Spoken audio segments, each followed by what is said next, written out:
Fashion designer ka ba? Saan? Kuya Will, hindi po ako nag-aral ng fashion designer. Actually Feel po, mo lang. sa kumpanya po na mga pinapasukan ko po. Hindi, ano ka? Nagdi-design ka ng damit? Ano ba? Nagde-design po. Ano ang specialty mo? Specialty ko rin po ngayon, mga tunic dress, mga casuals, Bakit long gowns. nahiligan mo yan?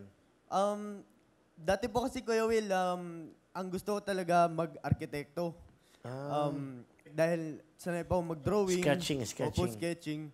Tapos po, ano din ako ng editorial cartoonings nung high school pa ako. Sa Partido Agro-Industrial National High School, dyan sa Mabalod-Balod, Tigaon, Camarines Sur po. Galing ka ng Camarines Sur. Opo. Ngayon po, nasa General Trias po ako ngayon. Doon po yung trabaho ko, home base. Meron ka bang sketch dito? Marami po. Meron po. Okay, sige, pakita mo. Pakita natin. Uy! Ayan po. So, ginawa mo to, and then Opo. pinasuot mo sa Yan kanya. po yung actual, Kuya Will. Sino naman yon? Kapitbahay po. Siya po yung gumamit niya, ginamit niya po sa Lasal. Nung Talaga? nag-JS po sila, opo. Okay, next. So, ito, ang ganda ng model mo dyan, Ayan ha? po. Gawa mo ba yan? Opo, Kuya Will. Ganda. Mermaid cat po. Ang Emerald tawag green. dyan? Mermaid cat. Mermaid cat. Okay. Alright. Ano dati mo trabaho? Saan ka dati trabaho? Kuya Will, dati po akong planchador sa kumpanya po. RT Philippines. Planchador. Opo.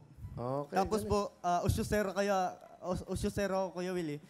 Pag may ibang trabaho, gusto ko po malaman paano po ginagawa hanggang sa nag-aral po ako na mag-marking, nag-aral po ako manahe, hanggang sa natuto po ako mag-sample maker, hanggang sa naging line leader po, hanggang sa naging pinakalas ko pong trabaho, assistant production supervisor po. So ngayon, designer ka na. Yun ang pangarap mo. Opo. Sino ang idol mo sa pagdi-design dito sa Pilipinas? Um, Pero pa tayo, Paul Cabral pa pala. Di ba? Opo. Oh, sige, sino? Idol ko din talaga, Kuya Will, si Sir Francis Libiran. Dahil Yun. talagang from interior designers, that is sketches, at maganda rin po talaga Galing yung yun. mga gawa niya. Sino kasama? Pinapakilala ko po, Kuya Will, ang aking napaka-masigasig at very supportive na mama. Okay. Kumusta Magandang kayo? hapon, Will. Sorry, Anong gusto sorry. sabihin sa anak nyo? Anak, pagsikapan mo lang yan. Tiyaga, tiis, ganyan talaga ang nangangarap. Sipag. Mahal na mahal kita, anak. Kahit anong mangyari, andito lang ako at sumusuporta sa'yo. Andito kami.